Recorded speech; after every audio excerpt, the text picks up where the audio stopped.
This week in the Regency, it's a Regency Royals week. We're going to start in 1812, the 5th week of March, 1812. In a few days, will be published in 2 volumes, octavo, that's the size, Annals of the Reign of King George III, from its commencement to the general peace in the year 1815, by John Aiken, MD, important, I suspect, printed for Longmanhurst, Rees, Orme and Brown, Paternoster Row. Interestingly, Longmans is still a publisher.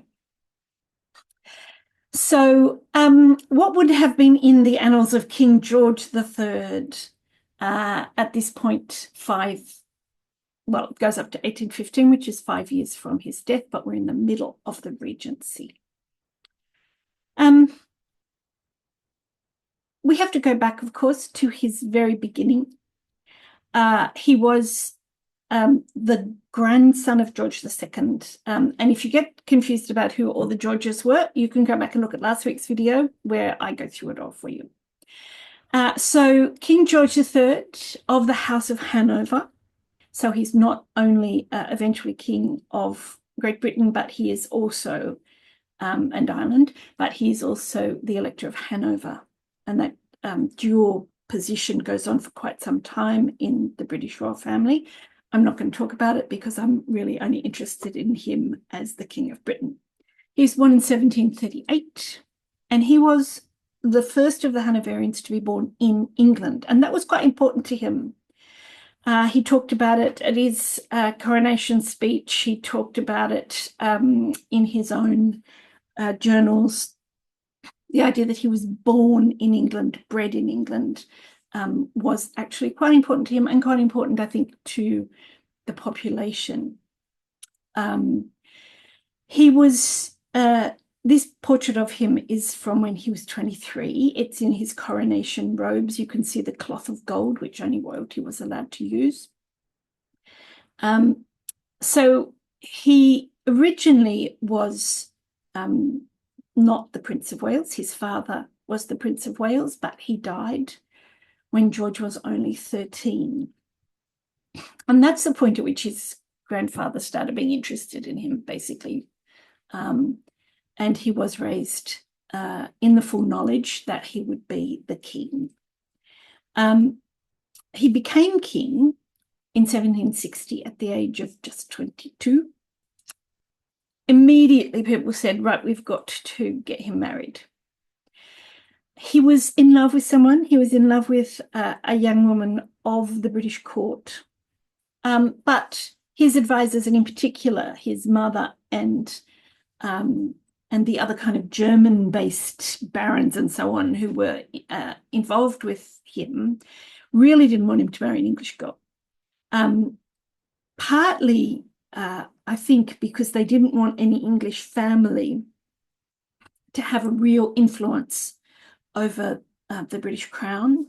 And certainly when we look at the history of England, we can see that that's not always a good thing. But also, he was the Elector of Hanover, and they had to take that into account when they were picking his bride. So he gave up his Sarah that he was in love with and said, I am born for the happiness or misery of a great nation, and consequently must often act contrary to my passions. Which is kind of either sad or admirable, depending on how you think about it.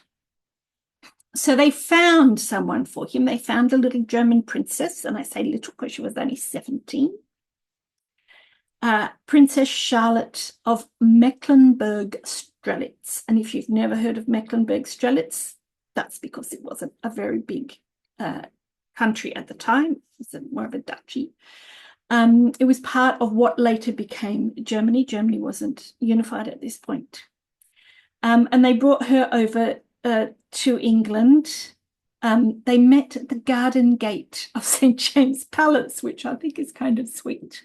And they got married that night. So she arrived kind of late afternoon and they got married that evening. And he basically warned her against having political opinions. And she stayed out of politics her whole life. So they got what they paid for in her. And they certainly had a marriage, which was apparently quite a happy marriage. They were married 57 years. He reigned for 50, almost 59. They had 15 children. So she put her effort in, and 13 of those survived childhood, which is a pretty good average even for a royal family. So the thing we all know about King George III is that he was the mad one. And I'm using mad because that's the terminology that was used at the time by ordinary people. But I'm interested in what kind of person he was, separate from the madness, if one can do that, separate from what may have been either a physical or a mental illness. We're still not entirely sure. This is a picture of him painted in 1799 when he was 61. And frankly, he looks a bit worried to me. He looks kind of vulnerable, which is not the way kings were usually portrayed in portraits. Maybe he was trying to look thoughtful. What do we know about him? We know he was really religious. He spent hours every day praying. He got that habit from his mother, who was very pious. We know he was a bit of a prig. His brothers were libertines and rakes, and he really disapproved of them. We know that he was very well educated and probably quite intelligent. And we know that he put a lot of effort into supporting the intellectual life. He started the King's Library, which later became a part of the British Museum and then the British Library. It's the best thing I know of him. They said he put a lot of support, like financial support, and he handed over an entire section of what was then the Queen's House, which is where Buckingham Palace now stands, for the library. And he bought a lot of scientific texts. He bought a lot of incunabula, which is the really early printed books. It's like the earliest of the printed books. And so we could see that he was kind of a thoughtful man. He did try to influence politics a bit more than a constitutional monarch should, but he got slapped down all the time. So he never really had the influence on politics that he perhaps would have liked, which he had in Hanover. So the situations were quite different. Britain was far more of a constitutional monarchy than Hanover was.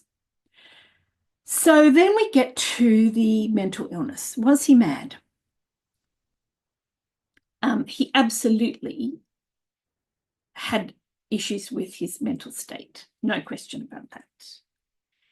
Our current guesses, for a long time, people thought it was a physical illness called porphyria, which is an issue with the liver.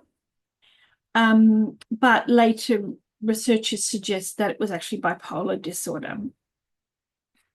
Now, his first kind of episodes of madness happened quite late. You know, the first really bad one happened when he just turned 50. So that's quite late for bipolar disorder to manifest. But, you know, this was a very hard drinking time, and a time when young men in particular drank a lot. And I wonder whether his earlier manias or depressions were thought of as alcohol related, like, oh, that's just how young men are, or whether his mania in earlier times funneled into religion. We know that he prayed sometimes for hours a day. And so I think that is a possibility. But the other possibility is that it was triggered by something. And they do know that they did an analysis of his hair and found arsenic, which was common. Arsenic was used in the powder to make people's skin white, and also sometimes in the wig powder from that period. So arsenic poisoning was quite common, and it may well have had some effect. what kind of madness? Well, once he really devolved, which was, around 1811, 1810, 1811, they set up a panel of experts. They had, I think it was 6 doctors who went and saw him every 3 months and then reported back to a committee of parliament. And we have the reports from that. And those reports were published in full in the newspapers. So we have St. James Chronicle here, and St. James Chronicle concentrated on things that happened in Parliament. Dr. J. Willis was asked by the committee, what is the present state of His Majesty's mental health? Answer, there is a very great degree of derangement, and particularly bordering on insanity, having very much the symptoms of insanity.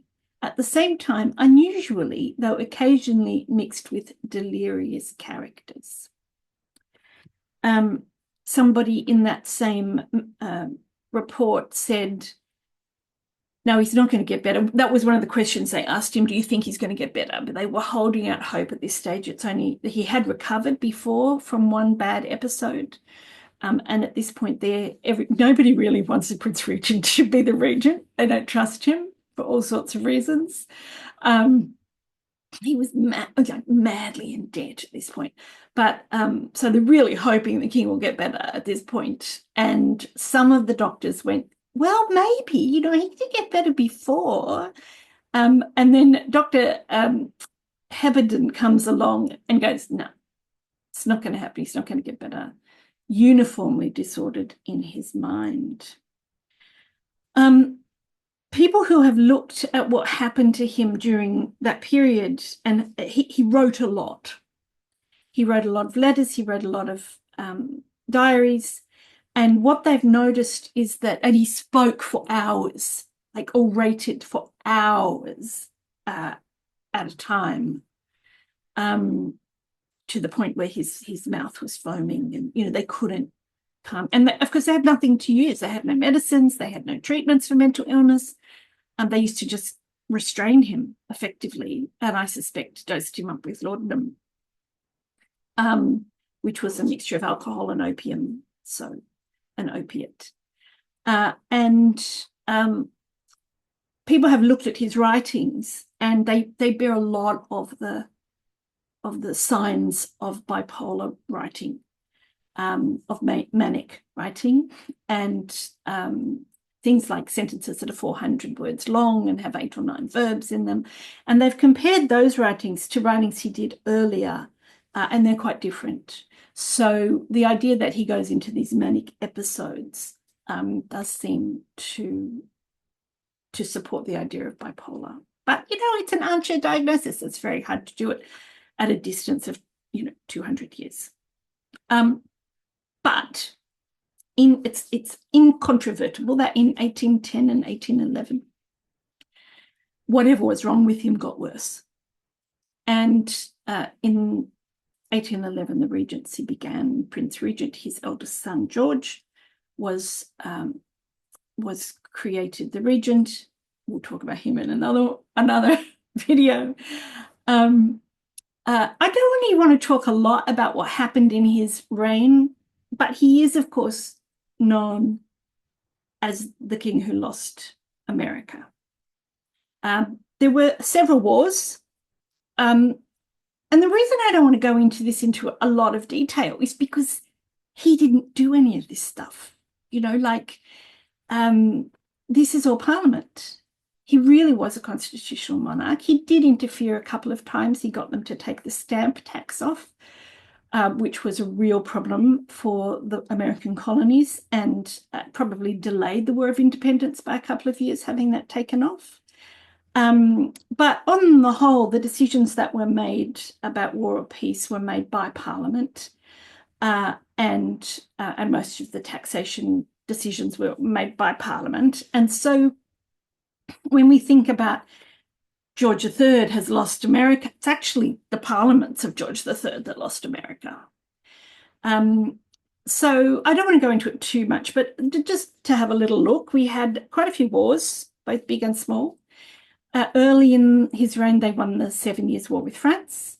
They lost the American War of Independence. They won twice against Napoleon. They kind of won the 1812 war against what was then the United States. Both sides claim they won that one. This is the bit where America decided it did like Canada, thank you very much.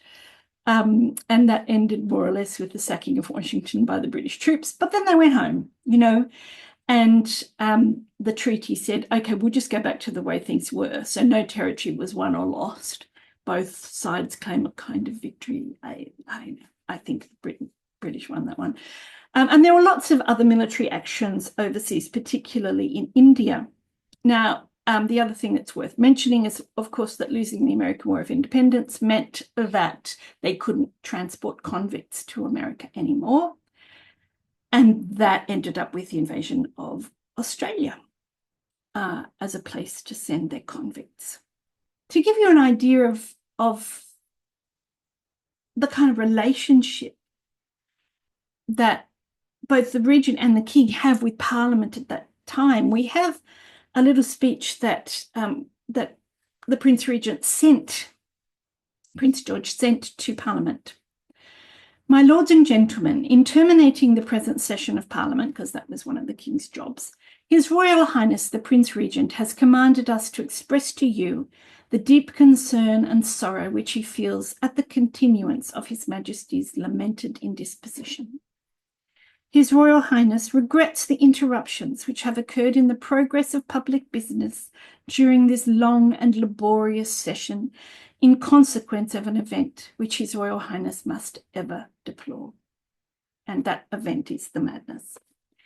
The zeal and unwearied assiduity with which you have persevered in the discharge of the arduous duties imposed upon you by the situation of the country and the state of public affairs demands His Royal Highness's warmest acknowledgements. This was widely published. You can see it's from the Chester Chronicle in August 1812. And the situation of the country and the state of public affairs that he's referring to there is, in fact, the war with America. So we have, at this point in his life, he's in the Queen's house, he's restrained. There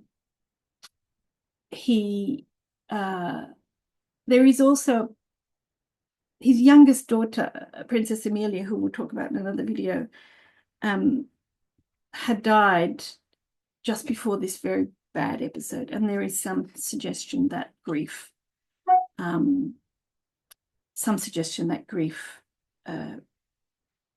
pushed him into the mania, but who knows? He dies in January of 1820. And at that point, the regency technically ends. Although most people, when they're talking about the regency period, kind of pull it up to 1837 when Victoria takes over. But at that point, the Prince Regent stops being the Prince Regent and becomes King George IV. So, having done a deep dive into George, I've come away with more admiration for him than I had when I went in. I think he tried his best. I think he was very conscientious. He was cleverer than I thought he was. He was more supportive of his children and of the kind of Enlightenment project that was happening at the time. And he clearly had a close marriage, and he was a good father as much as he could be. Obviously, his end is very sad, as it would be for anybody in those circumstances. And when you read more of those reports, I read a lot of the reports of his illness from those doctors. You have to be filled with compassion for him, because nobody knew what was wrong with him. Nobody knew how to treat it. Nobody knew how much freedom or lack of freedom to give him. And at the same time, the eyes of the country were on him at all times. They used to put out a weekly bulletin on his health. And no matter whether he had much understanding of what was going on, he had to feel. There's several doctors say that the fact that he's king and he has those responsibilities weigh heavily on him, and make his manic reactions worse. So I ended up feeling quite sorry for him, but also liking him a bit more than I expected, particularly over the library. Because obviously people who create libraries are good people. That's the Regency Royal for this month. This was quite a long week in the Regency. I'm Elizabeth Layden. I'll see you next week in the Regency.